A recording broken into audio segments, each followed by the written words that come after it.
C'est un pays de forêts et de montagnes. On les voit au loin, blanches et pointues, comme des dents de loup. Oh, mais on n'a pas le droit d'être ici, c'est maudit. Il y a le fantôme de la louve blanche. Un loup blanc, un grand mâle, les muscles saillants, se dresse sur ses pattes. Il regarde les filles droit dans les yeux.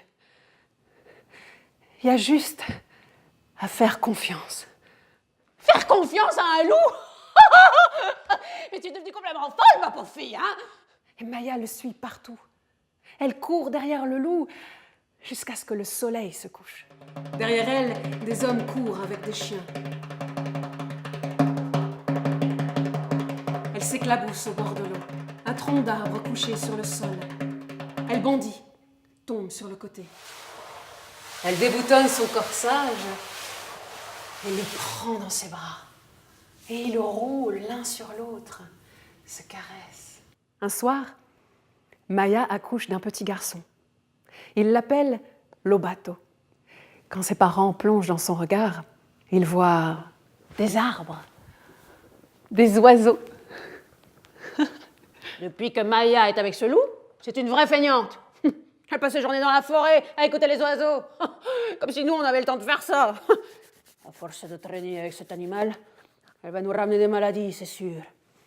Un loup et une femme, c'est contre nature. Ils chassent, ils jouent, ils grimpent tout en haut des montagnes. Assis en silence, ils regardent l'horizon. Ils observent les oiseaux, les arbres, le vent. Le loup et Maya se caressent. Une sauvage.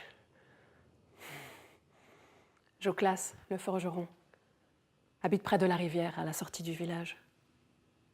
Caché derrière un buisson, il observe Maya. Son regard lèche de désir le corps de Maya. L'eau ruisselle entre ses seins. Le forgeron pousse un gémissement rauque et tombe à genoux sur le sol. Il essuie sa main dans l'herbe. Elle hurle comme une bête sauvage.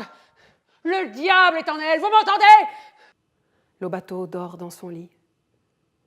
Elle le regarde. Elle lui caresse le front, les cheveux. Elle l'enroule dans la couverture et le serre dans ses bras.